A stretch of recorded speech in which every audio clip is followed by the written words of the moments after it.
pengungkapan kasus pembobolan kartu kredit dan perbankan, yaitu dengan menggunakan virtual account yang dilakukan oleh kelompok Tulung Selapan Palembang ini. Jadi ini didasari dari ada 2 LP laporan polisi ya, yaitu yang terjadi yaitu bulan Desember 2019 dan Januari 2020. Itu yang mendasari, dan perlu saya sampaikan dalam hal rilis ini saya akan menyampaikan ada 3 kelompok ya. 3 kelompok. Yang pertama ini adalah pengembangan kasus pembobolan rekening atas nama korban yang beberapa waktu yang lalu sudah dirilis, yaitu atas nama IB ya. Jadi kelompoknya kelompok besar, dan kelompok ini sudah ditangkap. Kemudian masih ada beberapa DPO, 2 DPO, dan sekarang juga tertangkap 1 orang, yaitu atas nama P.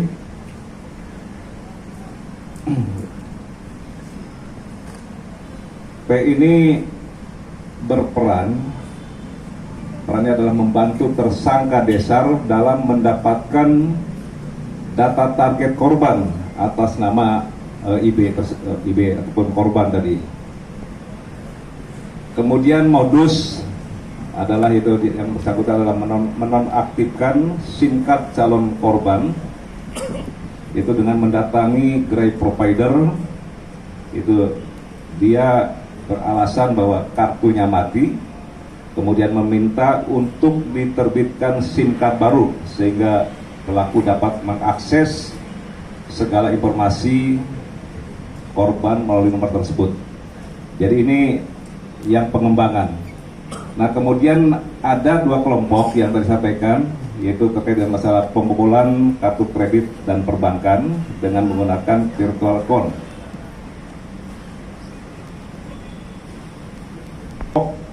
Nama bisa dikatakan kelompok F ya.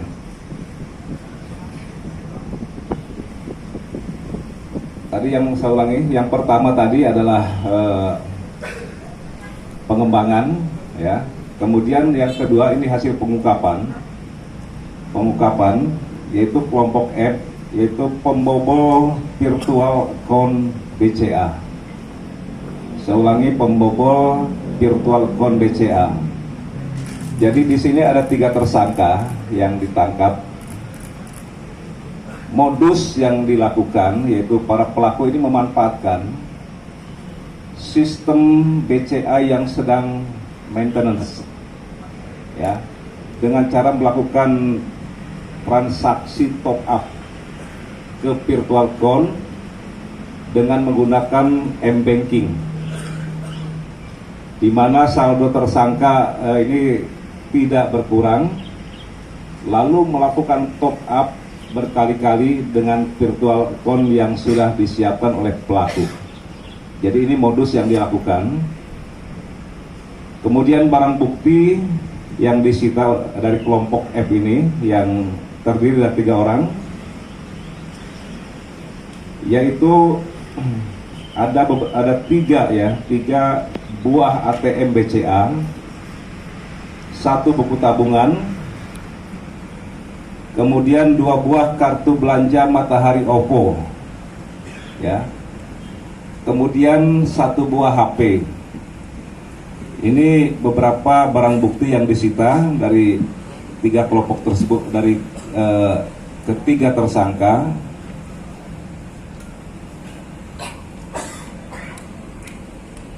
Sedangkan kerugian dari yang akibat perbuatan yang dilakukan oleh kelompok F ini,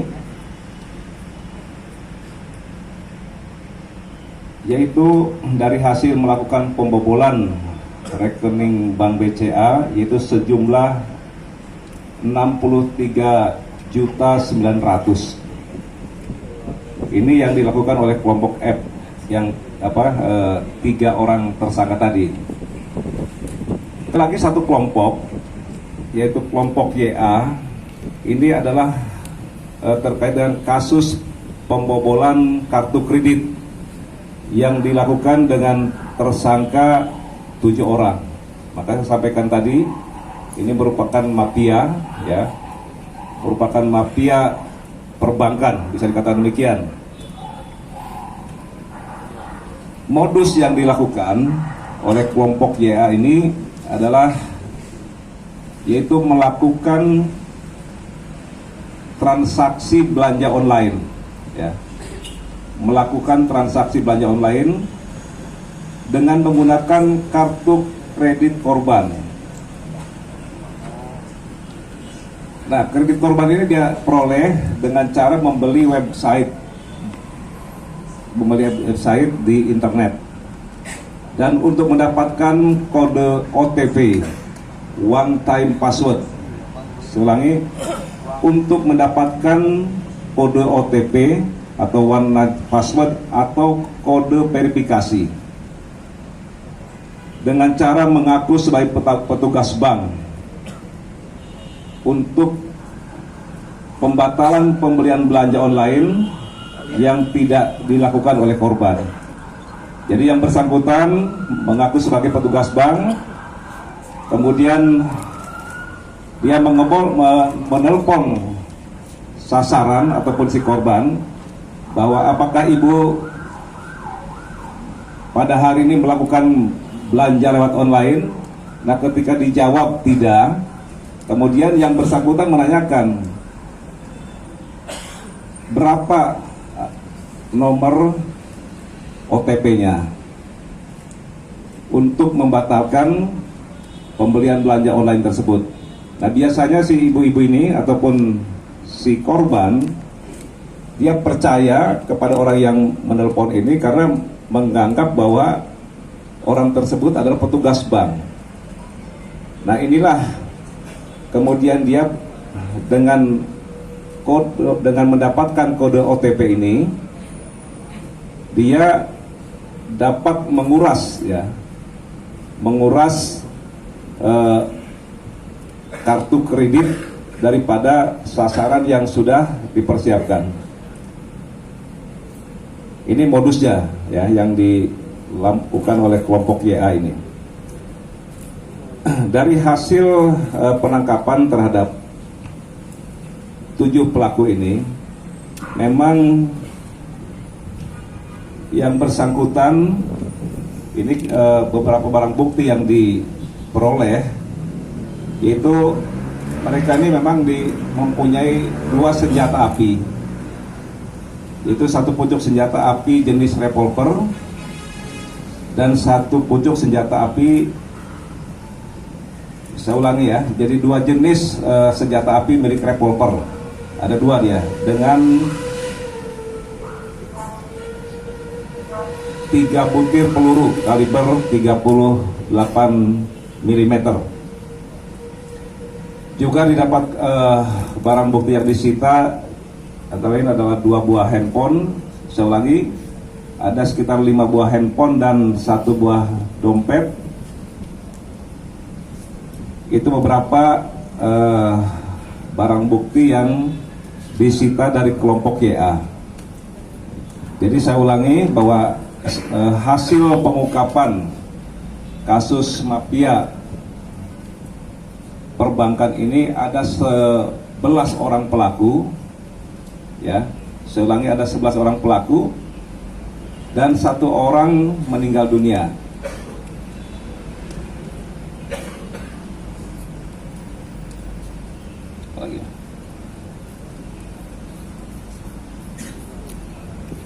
Kemudian perlu saya sampaikan bahwa keseluruhan, ya, kerugian dari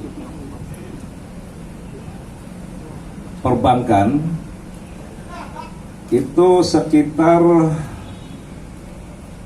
22 miliar, ya.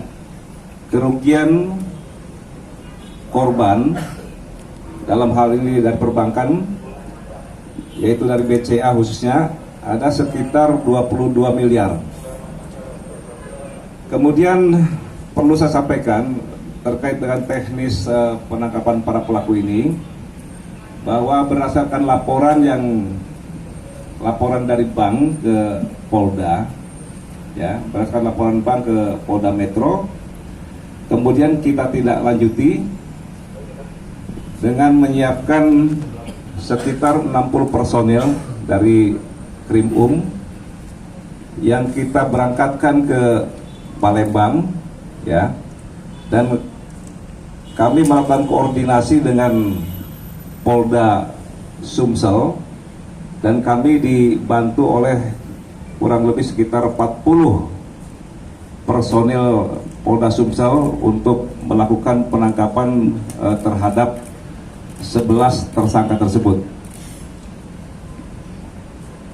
Dipersangkakan, ya, tadi yang pertama yaitu dari kelompok Desar, ya, yang tadi saya sampaikan ada 3 kelompok.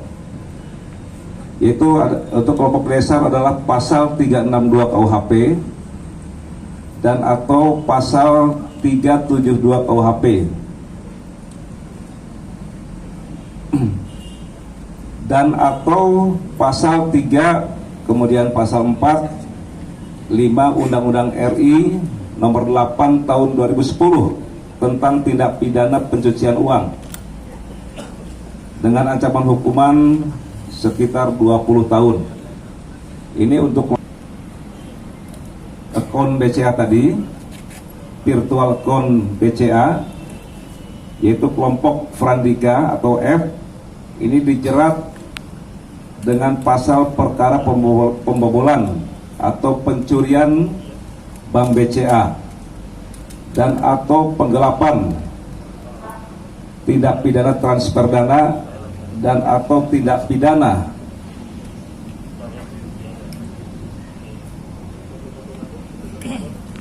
pencucian uang sebagaimana dimaksud dalam pasal 362 KUHP dan pasal 372 KUHP dan atau pasal 85 Undang-Undang RI nomor 3 tahun 2011, yaitu tentang transfer dana.